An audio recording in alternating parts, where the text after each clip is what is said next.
Good evening. Welcome to Agenda. I'm Vishnu Shobh on the program. This evening, you would have heard about it, surge pricing in the railways. It gets implemented from tomorrow onwards. What does this mean for those looking to buy a train ticket? Can there ever be a situation where an airline ticket can actually be cheaper than a two-tier AC train ticket on a consistent basis? Well, it's a move that the opposition has slammed. The government, for its part, says it happens all over the world, and the opposition says, look, you are trying to make money of the traveling public and you have no right to do that. So surge pricing, how exactly does it work in the context of the Indian Railways? Now let's be honest, it's not surge pricing, that's not the language that they use, that's how it's been described. And it's important, what we're going to try and do is try and explain to you how exactly it all works out. It is just a little bit complicated. It's actually flexi fares for trains, okay? That's the language which they use. Now, you would have heard about surge pricing for taxis like Ola and Uber. It's been banned.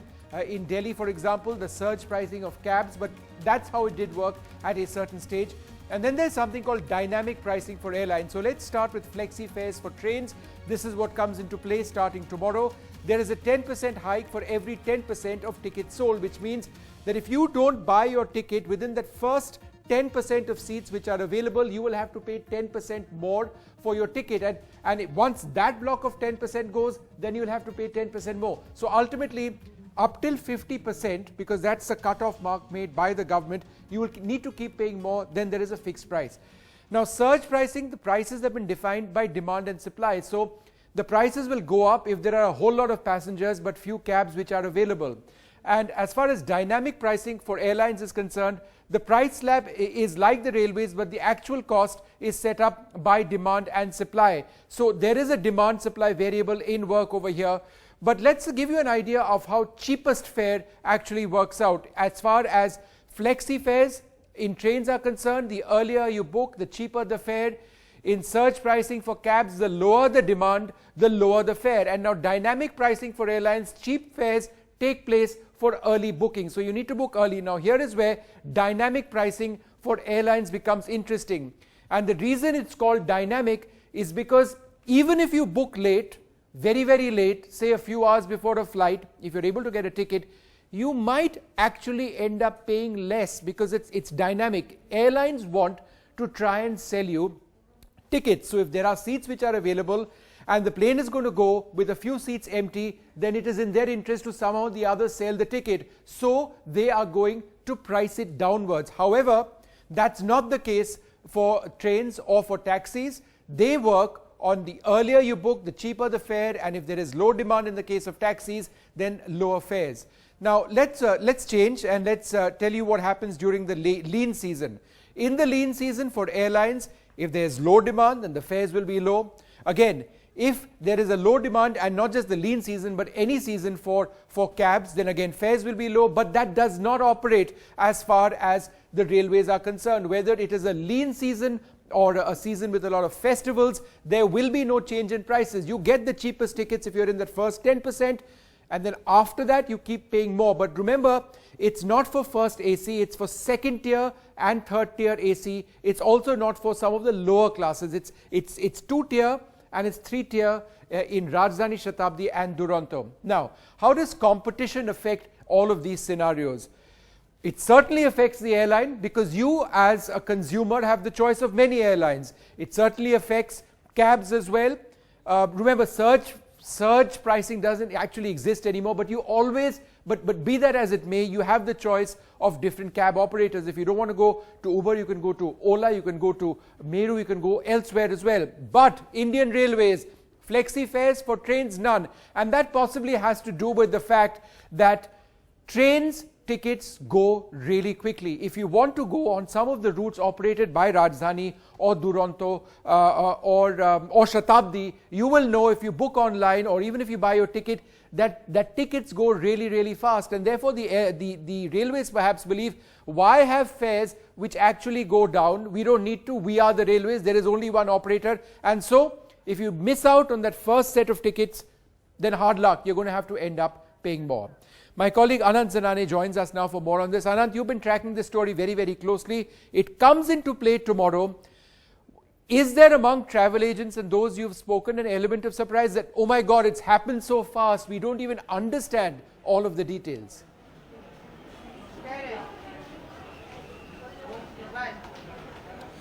Well, they also are looking forward to how this pricing mechanism will, kick in tomorrow, because they say that right now they're all just, doing some sort of a rough arithmetic, doing a bit of a guessing game also as to how much this surge in prices really will be. Because, I mean, the IRCTC or the other booking mechanisms of the Indian Railways, Vishnu, have not really revealed how much, how many tickets and how soon will the first 10% go away. As you've been pointing out, that tickets for crucial days like holidays and long weekends, they go out very quickly because people tend to plan well ahead of time. But let's just get a sense, Vishnu, from some commuters over here, some passengers who take the trains quite frequently.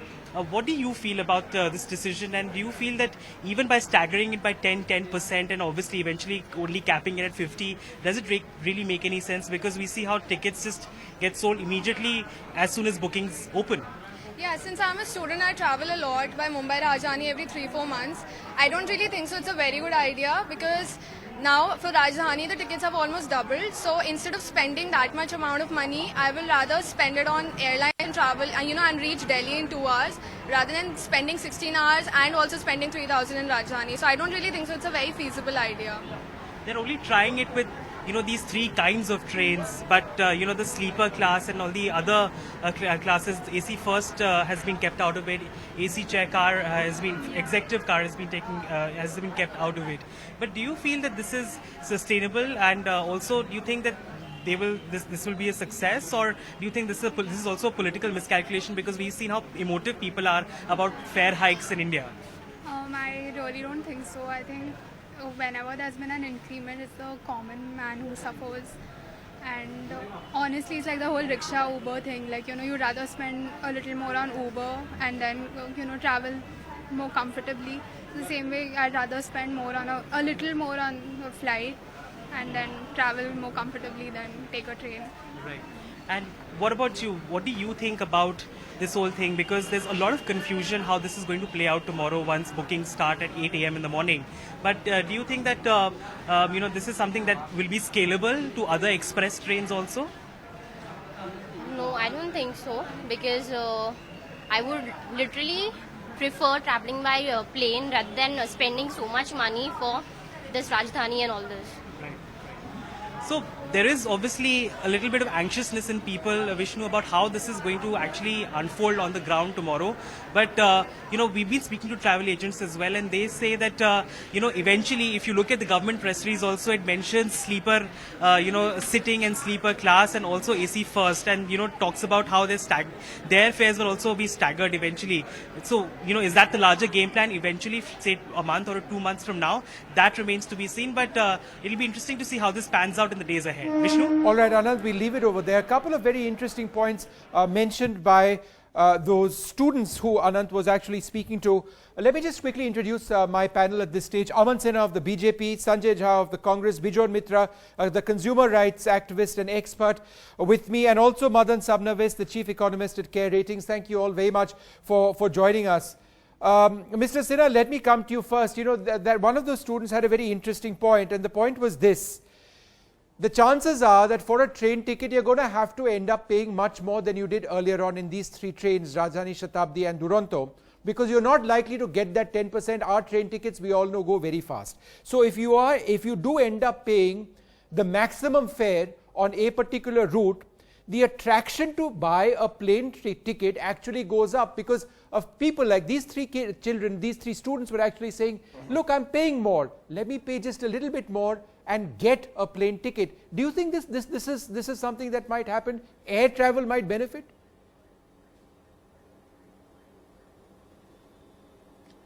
Vishnu, in some cases the tickets may be slightly costly.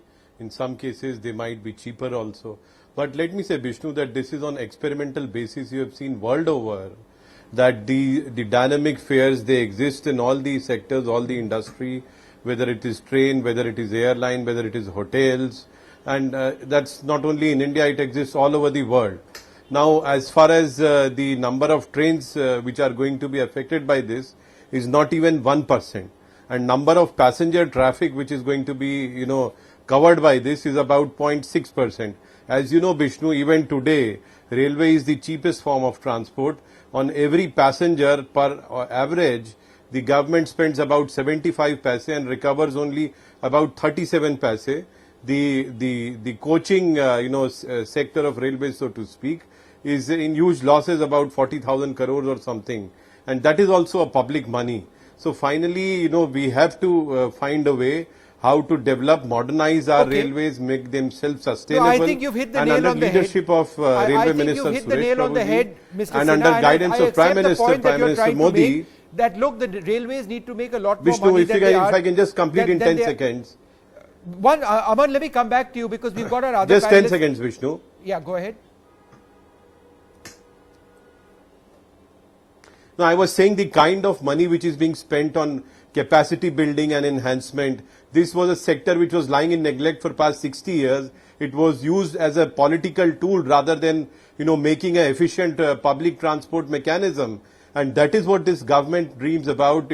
We want to develop a modern developed Indian railways. Okay, Mr. Sinha, I've understood your point. I want to go across to Sanjay Jha before I bring across my other panelists as well. Sanjay, now, it's an important point that he says that essentially when it comes to passenger travel, it is loss making, and therefore somebody has to bite the bullet. Unfortunately, it has to be people across the country. There was a similar sentiment when prices of fuel was linked to international prices. We all said that the consumer would suffer, but now our oil companies are in a much more viable position. Our railways need to be in a more viable position as well. So a lot of people would say there was no option. Vishnu, I'm glad you mentioned oil, but please remember that when international oil prices fell down, the current Mr. Modi's government actually increased excise duties on the common man. So really the commensurate benefit never went down to the Aam Aadmi. In fact, the government mopped up additional revenues. So you can see that's a contradiction. But let me address this issue. It's really surge pricing under the guise really of do not flexi understand. The truth is, how does can you please not interrupt me, please? Vishnu, if you can request him not to interrupt go me, ahead. please. The larger point that I'm making here is, this is an abuse of the monopoly power of the Indian Railways under Mr. Modi's government. When you talk about this competitive surge pricing, that happens in a perfectly competitive market. Here you have a pure monopoly. This is what I would call as daylight robbery. And this is not just exorbitant fares, it's extortion. And I'll tell you why it's extortion. Look at the transparency of this government. You have an announcement just 1 to 2 days ago. They're implementing it immediately. And there is absolutely no transparency. It is so opaque.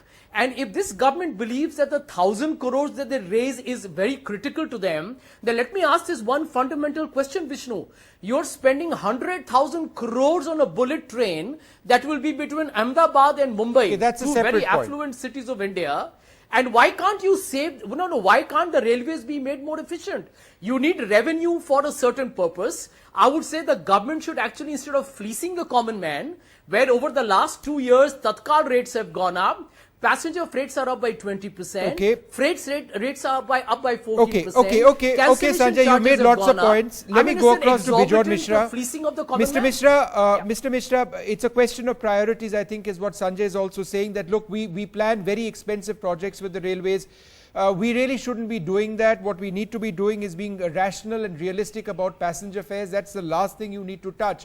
However, do you not believe that there are cases when, even though it is a monopoly, fares should be raised?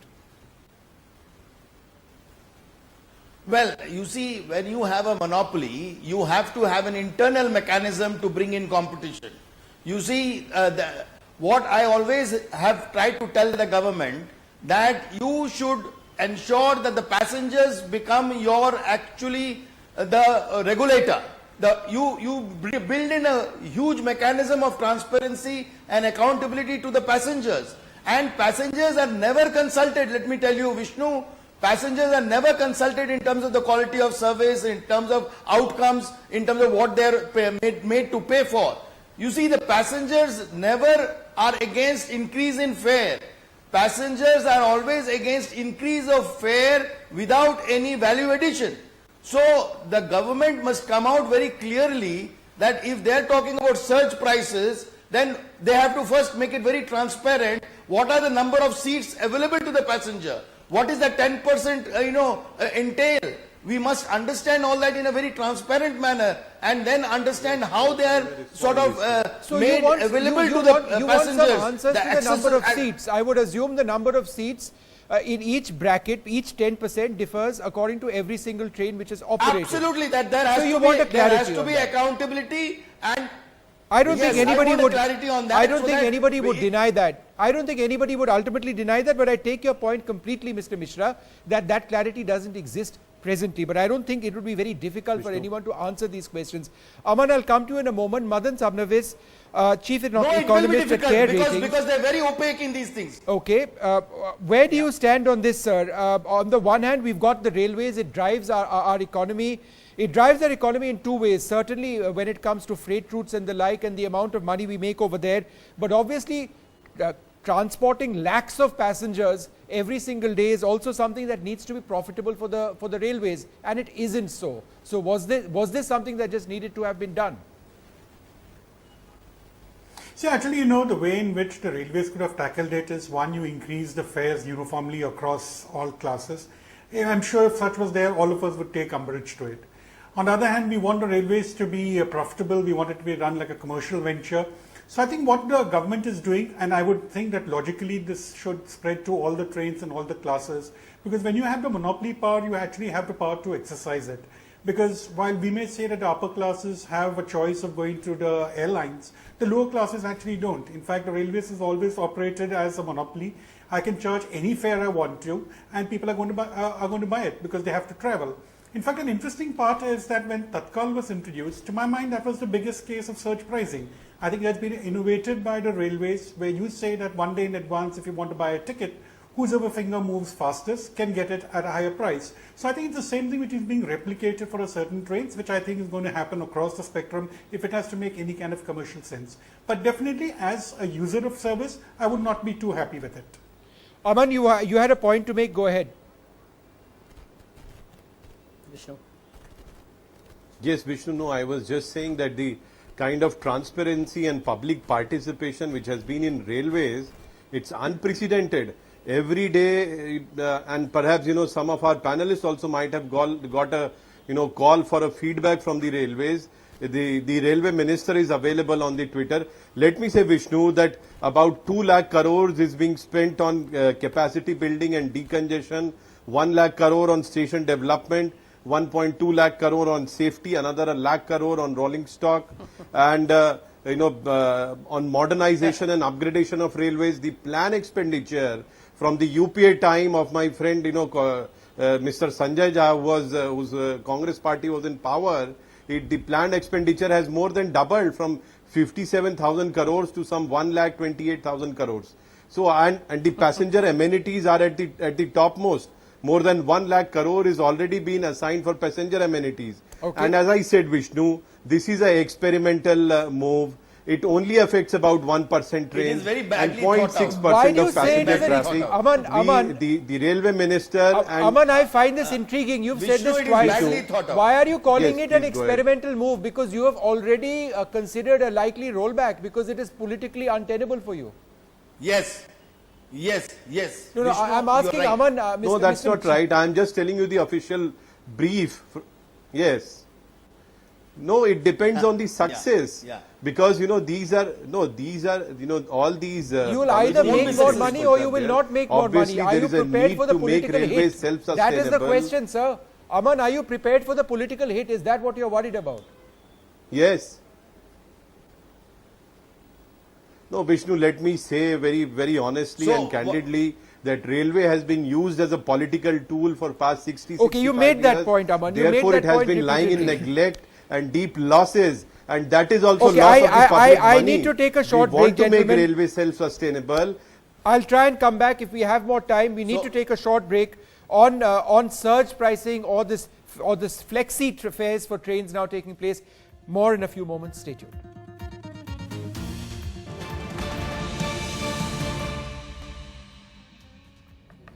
All right, we are talking about flexi fares for the Indian Railways. That gets underway tomorrow. If you don't buy the if you don't buy your ticket very fast, then you're going to have to end up paying a lot more for Shatabdi, for Duronto and for Rajdhani as well. Running out of time, 2 comments quickly. Mr. Mishra, to you first. Go ahead, sir, before I go across to Mr. Sabnavis. You see, what we would recommend is actually do not call it an experiment. Come out with an option to the consumers so that they can buy in a manner which is most friendly and get the best fare available at that point of time. And then they figure out that whether they want to travel by train or they want to travel by air. So let there be competition fused in. Let there not be a fixed pricing given. The option should be that depending on the demand and supply, there is a peak and a lean point, and the fare should sort of vary. Sometimes it should even come down than what it is given today. Okay, so Mr. Sabnavis, do you think this is too hard, that the rules are too hard? There needs to be some leniency in fares, in the range of fares, I should say. No, not really. No, not really. I think it's a very good economic model for anybody to follow because it's being based on demand-supply conditions. And as long as the customers, that is the users, cannot get united and boycott the railways, I think this model is bound to succeed, except for the political repercussions which could be there. Yep. But I think for this model to really work, what one has to do is you'll have to spread it across all the trains. Doing it just for 3 trains, to my mind, will not really work. I think it will work because of the monopoly part and the fact that people don't have options. All right. Well, thank you all very much for joining us. Sanjay, I'm sorry I couldn't come back to you. Completely out of time on this. I suspect we're going to be talking about this tomorrow as well when surge pricing in the railways or flexi fares for trains actually kicks in. Thank you very much for being with us.